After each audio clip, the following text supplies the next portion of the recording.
여러분 인생에서 가장 위험할 때가 언제일까요? 힘이 있을 때가 위험하다 그럽니다. 또 뭔가 익숙해질 때가 위험하다 그렇게 이야기를 합니다. 일리가 있는 말입니다. 뭔가 힘이 생기면 목에 힘이 들어가고 말소리가 달라지고 어깨가 어색해집니다. 종교 생활이 익숙해지면 경건의 능력보다 경건의 모양에 더 마음을 쏟을 때가 있습니다. 선배 목사님 중에 한 분이 저에게 이런 말을 했습니다. 정 목사, 목사가 가장 위험할 때가 언제인지 아나? 글쎄요. 목사가 가장 위험할 때는 이 강단이 익숙해지면 그때가 제일 위험하다. 처음 강단에서 설교할 때의 설레임, 그 긴장감, 그 겸손함, 성도들을 존중하는 마음, 하나님을 의뢰하는 마음, 그 처음 마음을 잃어버리면 그때가 제일 위험하다. 그렇게 하는 이야기를 지금도 기억하고 있습니다. 여러분, 지금 북이스라엘은 역사적으로 가장 번영한 때를 맞이했습니다.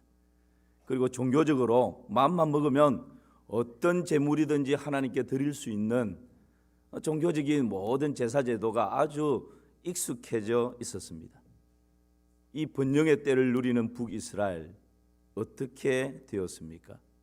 하나님이 복을 주시고 번영을 누리고 종교적인 제사를 마음만 먹으면 뭐든지 드릴 수 있는 이 익숙해졌다면 여러분 더 겸손히 하나님을 잘 섬기고 복 주신 그 하나님을 더 경외하고 더 진실되게 예배할 것 같은데 오히려 반대로 나아가는 모습을 보게 됩니다. 두 마음을 품게 되고요, 거짓이 난무하게 되고 성적인 타락을 가져오게 되는 이런 일들을 보게 됩니다. 먼저 두 마음을 품었습니다. 2절 말씀을 같이 한번 보실까요? 우리 같이 한번 읽어봅시다. 시작. 그들이 두 마음을 품었으니 이제 벌을 받을 것이라. 하나님이 그 제단을 쳐서 깨뜨리시며 그 주상을 허시리라. 하나님이 번영을 주시고 제사 제도가 익숙해졌는데 여러분 이 백성들의 마음은 두 마음을 품었습니다. 두 마음이 어떤 것일까요?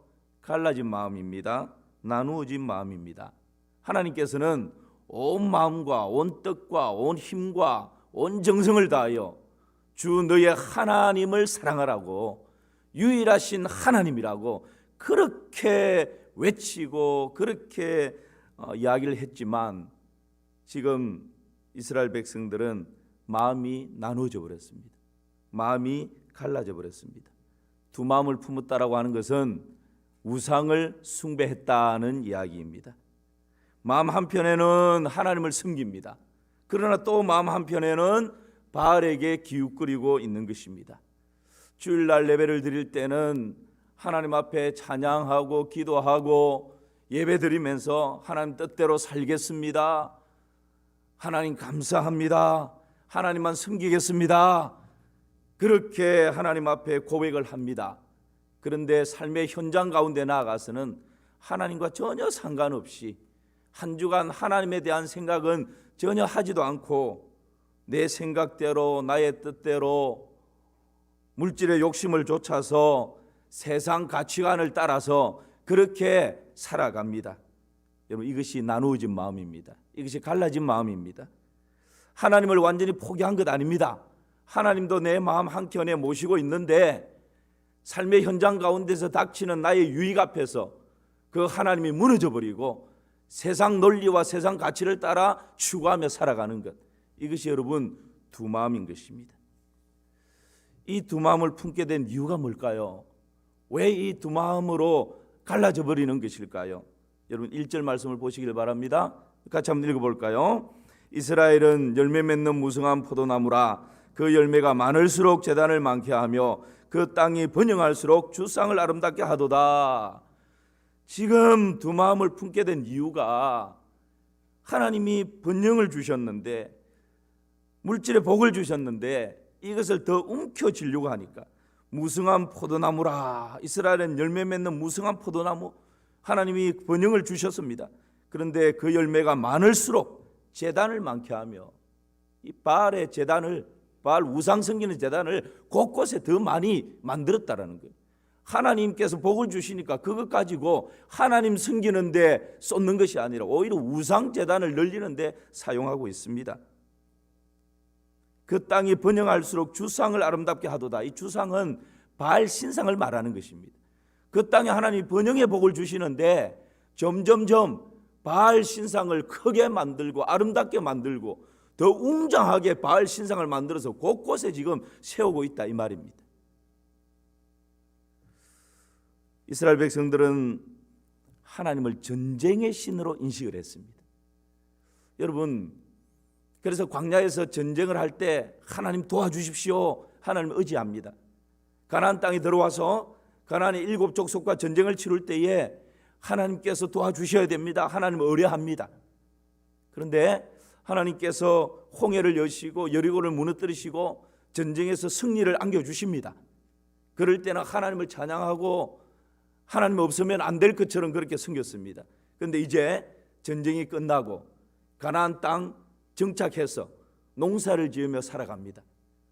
그런데 가만히 보니까 농사를 지을 때는 하나님이 아니고 바알을 잘 섬겨야 바알이 비도 내리고 바알을 잘 섬겨야 바알이 풍년을 준다라고 생각을 한 것입니다.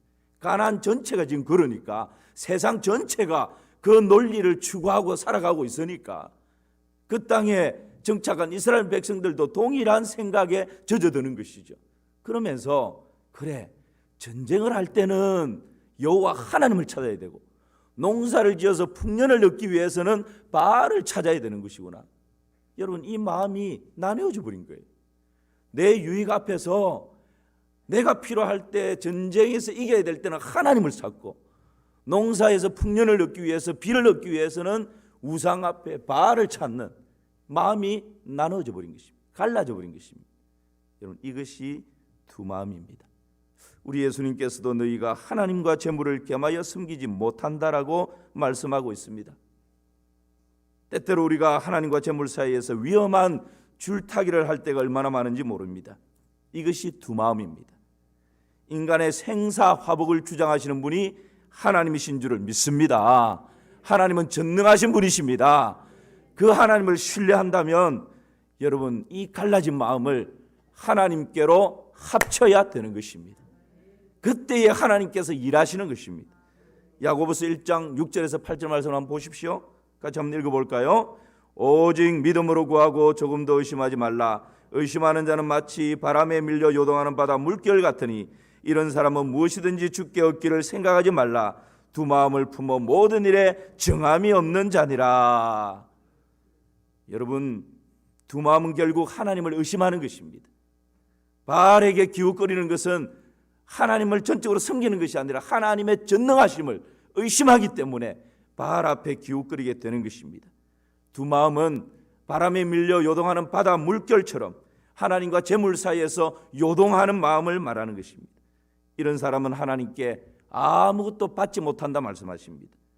두 마음을 품어 모든 일에 정함이 없다라고 하는 이 말씀은 하나님과 이 재물 사이에, 하나님과 바알 사이에, 하나님과 세상 가치 사이에 내 마음이 바다 물결처럼 왔다 갔다 요동하고 있는 이 사람은 삶이 불안정하다, 안정감이 없다, 그 말입니다.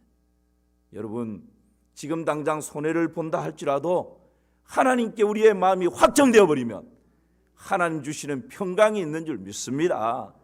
다윗이 사울에게 쫓겨서 아둘람 굴에 숨었습니다. 400여 명이 함께 숨어 있습니다. 한치 앞을 내다볼 수 없는 그런 위급한 상황입니다.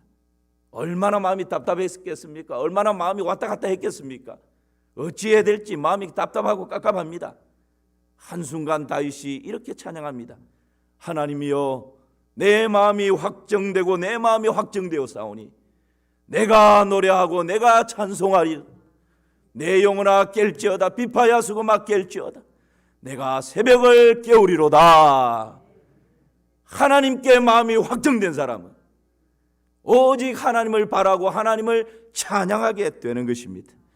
이런 은혜가 오늘 이 예배드리는 저와 여러분 가운데 충만하기를 주님의 이름으로 축원합니다. 여러분, 번영할 때에 북이스라엘은 마음이 갈라졌을 뿐만 아니라 거짓말이 난무했습니다. 오늘 4절 말씀을 보시기 바랍니다.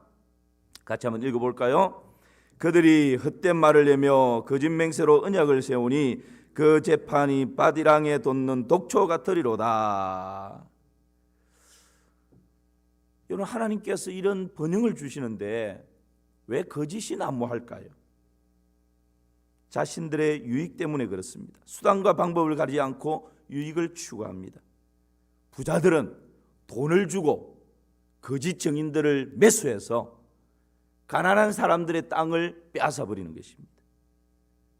거짓 증인들은 나한테 돈을 주니까 내가 본 적이 없는데 봤다 말합니다. 내가 들은 바 없는데 들었다 말합니다. 왜요? 돈이 생기니까. 이 거짓 증인들은 그렇게 거짓 증거를 했다가 반대편에서 더 많은 돈을 준다. 그러면 그 돈 받고 또 그 증거를 뒤엎어 버리는 것입니다. 지금 이런 일들이 이 북이스라엘 가운데 난무했다라고. 이 거짓이 난무했다라고. 그리고 맹세까지, 거짓으로 맹세까지 한다라고 이야기합니다. 어디에서요? 법정에서. 여러분, 법정은 그 사회의 최후의 보루입니다. 맞습니까? 지금 그렇지 못한 것이 있긴 있지만 그러해야 합니다. 그렇죠? 그런데 법정이 정치 논리에 휘둘려서는 안 됩니다. 법정이 이념과 진영 논리에 휘둘려서도 안 됩니다. 법정이 돈의 논리에 휘둘려서도 안 됩니다. 법정은 남녀노소 빈부귀천 쥐와 쥐과를 막론하고 공정해야 하는 것이 법정입니다. 법정이 최후 보루로 그 사이에 자리매김되어져야 하나님의 공의와 하나님의 정의가 그 땅 가운데 아름답게 실현되는 것입니다. 그런데 지금 북이스라엘은 번영의 복을 주셨는데 법정에서조차 재판관이 뇌물을 받고 법을 판결을 굳게 만들어버립니다. 정인들이 돈을 받고 거짓 증거로 맹세합니다. 이런 일들이 지금 법정에서 벌어지고 있는 것입니다. 그러니까 여러분, 최후의 보루라고 할 수 있는 법정에서조차 공정이 무너지고 평등이 무너져 버렸는데 그 사회 전반이 어떻게 했습니까? 거짓이 난무한 것이죠. 그런 모습의 북이스라엘을 지적하고 있는 것입니다. 한 예가 있습니다. 아왕이 나봇이 가지고 있는 포도원이 탐이 났습니다. 왕이 뭐가 아쉬워서 그 백성이 가지고 있는 포도원을 탐내겠습니까? 성경에 보니까 채소밭 하려고. 나봇에게는 그 포도원이 먹고 사는 생계수단인데 왕은 그걸 채소밭, 성경에서 채소밭이라고 번역했지만 여러분 잔디밭을 말합니다. 그냥 정원 만들겠다 이겁니다. 나봇은 말씀에 끼어있는 사람이었습니다. 그러니까 왕이 요구를 했지만 돈은 얼마든지 더 많이 줄 수 있다. 너 이거 포기하면 더 좋은 땅 줄게. 그 나봇이 그 아왕이 뭐라 말합니까? 조상적부터 내려오는 기업으로 물려받은 것은 왕이시여 마음대로 팔 수 없는 것 아시지 않습니까? 다른 것 때문이 아니라 하나님이 정해놓으신 법이기 때문에 제가 팔 수가 없습니다. 그렇게 정중히 거절을 합니다. 나봇이 자신의 욕심이 채워지지 않자 집에 돌아와서는 고민하고 번민하고 음식도 먹지 않고 밤새 그냥 끙끙 앓는 것입니다. 그러니까 그 아내 이세벨이 왕이 지금 뭐 때문에 이러는지 알아보니까 그 나봇의 포도원을 갖지 못해서 지금 병이 난 것입니다. 이 사실을 알고는 이세벨이 신하를 시켜서 나봇이 사는 그 마을에 장로와 귀족들에게 편지를 보내지 않습니까? 그것도 왕의 도장 찍어가지고. 그 편지의 내용이 뭡니까? 백성들 위에 나봇을 딱 앉히고 불량자 두 사람을 똑같이 앉히라. 이미 불량자 두 사람을 돈으로 매수한 거죠. 그래서는 그 불량자의 입을 통해서 증거를 하는데 이 나봇이 하나님을 저주하고 왕을 저주했다라고 하는 거짓말을 하게 만드는 것입니다. 돈을 받았으니까 이 불량자 두 사람이 그 만인이 보는 앞에서 그렇게 증거를 해버리는 거예요. 그랬더니 사람들이 나봇을 돌로 쳐 죽여버리고, 나봇이 사라지니까 왕이 그 포도원을 자기 것으로 빼앗아버리는. 여러분, 이런 일들이 지금 북이스라엘에서 왕이 백성들의 생명을 지켜줘야 하고 재산을 지켜줘야 할 왕이 백성들의 생명을 빼앗아버리고 재산을 빼앗아버리는 이런 일을 지금 자행하고 있었던 것입니다. 그러니 여러분, 그 사회 구석구석이 왕회부터 재판장에서부터 이런 일들이 일어나니 그 사회 전반이 어떻게 되었겠습니까? 이런 거짓의 결과는 밭 일항에 돋는 독초 같다, 그렇게 말씀하고 있습니다. 독초는 사람을 해합니다. 심지어는 그 독초는 사람을 죽이기까지 합니다. 결국은 망하는 것이죠. 마귀가 거짓의 아비이기 때문에 그렇습니다. 마귀는 우리에게 충동질합니다. 야, 살짝 눈 감고 거짓하면 지금 너에게 이런 유익이 생겨. 여러분, 거기에 우리가 현혹되면 안 됩니다. 그거 덥석 움켜쥐었다가 나중에는 이 마귀에 의해서, 거짓으로 그것을 살짝 주었던 마귀에 의해서 영혼이 멸망당하는, 패망하게 되는 그런 일들을 가지게 되는 것입니다.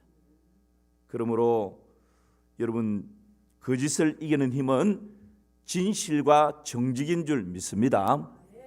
전자저울이 처음에 나왔을 때 상인들이 다 부정직이었습니다.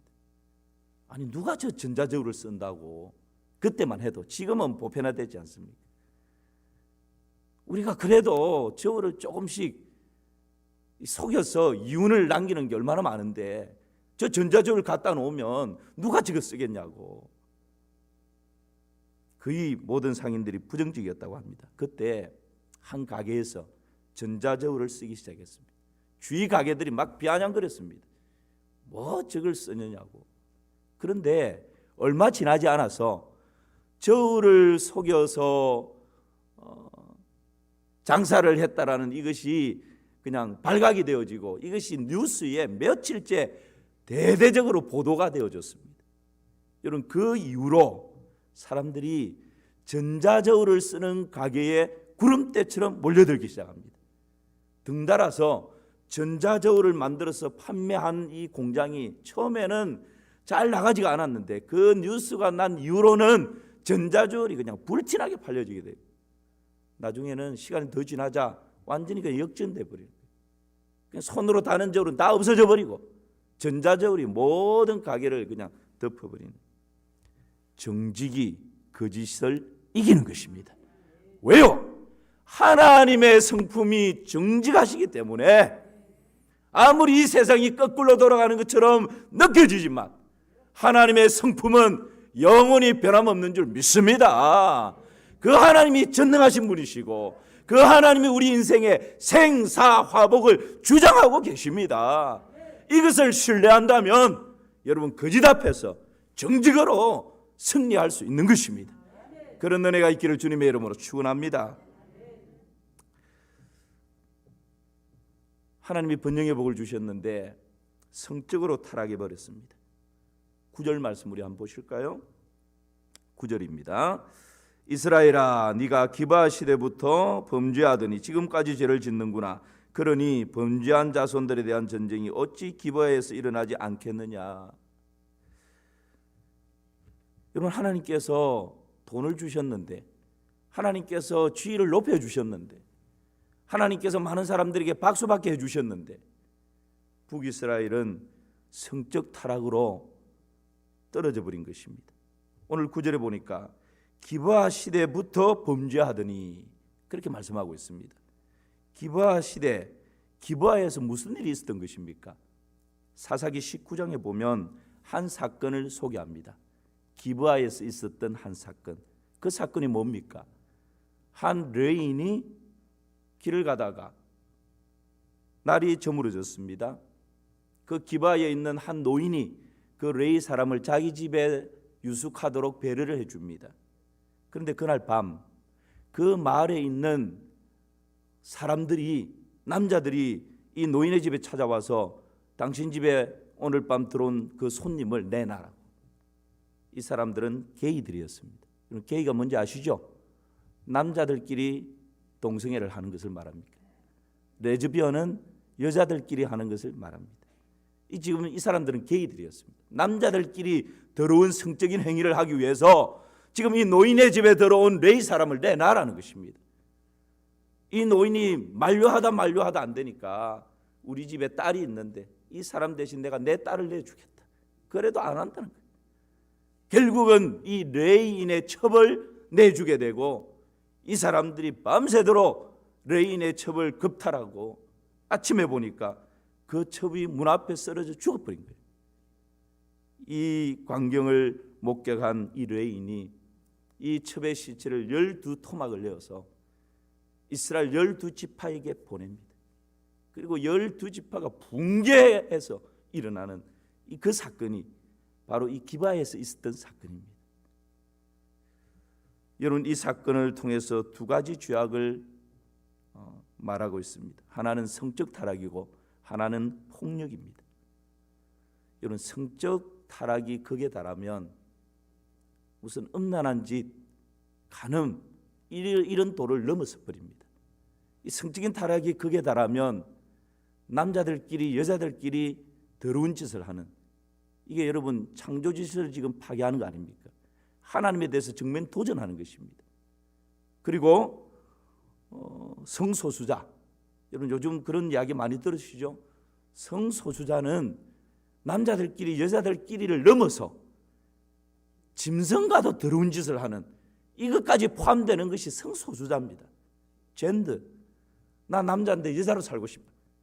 수술해서 여자로 가슴도 만들고 이상한 짓을 지금, 이게 여러분 지금 제대로 일반 상식, 기독교인이 아니더라도 일반 상식만 가지고 있어도 이런 짓은 해서는 안 되는 일이죠. 그런데 여러분, 사회가 성적으로 극한 타락에 도닫게 되면 마지막이 지금 이런 짓들이에요. 소돔과 고모라가 이런 여러분 동성애 같은 성적 타락으로 멸망하지 않습니까? 그렇게 강대국이었던 로마가 결국 그렇게 망하는 주 요인이 뭐였습니까? 바로 이런 성적인 타락 가운데 가정이 파산되어지는 그것이 주 원인이지 않습니까? 이런 극에 달하는 성적인 타락을 몰고 오는 것입니다. 북이스라엘이 그러했습니다. 잠언 6장 32절 33절 말씀 같이 한번 보실까요? 시작. 여인과 간음하는 자는 무지한 자라. 이것을 행하는 자는 자기의 영혼을 망하게 하며 상함과 능욕을 받고 부끄러움을 씻을 수 없게 되나니. 성적 타락은 영혼을 망하게 하는 것입니다. 성적인 타락은 마음을 피폐게 만듭니다. 성적인 타락은 육체의 질병을 가져오게 만드는 것입니다. 이 성적인 타락은 관계를 파산시키고, 성적인 타락은 가정을 깨어버리는 것입니다. 나라를 망하게 하는 것입니다. 그러므로 내가 거룩하니 너희도 거룩하라 말씀하시는 이 하나님의 말씀을 생명처럼 붙드는 저와 여러분 되시기를 주님의 이름으로 축원합니다. 하나님 앞에 설 때까지 그렇게 굳게 지켜나갑시다. 혹 이런 유혹과 미혹 가운데 과거에 실패한 경험이 있다면 하나님 앞에 나와서 철저히 회개함으로 깨끗이 정결함을 덧입고 다시금 하나님 앞에 새롭게 출발하는 그런 은혜가 있기를 주님의 이름으로 축원합니다. 번영할 때 북이스라엘은 어떻게 되었다고요? 세 가지를 함께 살펴봤는데 첫 번째가 뭐였습니까? 두 마음을 품었습니다. 이기주의 때문에 그랬습니다. 그다음 두 번째가 뭐라고요? 거짓이 난무했습니다. 물질주의 때문에 그랬습니다. 세 번째가 뭐라고요? 성적으로 타락했습니다. 쾌락주의 때문에 그랬습니다. 이기적인 생각 안에 두 마음을 품게 되었고 거짓으로 유익을 챙기라고 속삭입니다. 쾌락을 위해서라면 부도덕한 성적 타락도 상관없다고 부추깁니다. 우리가 살아가고 있는 이 시대는 다릅니까?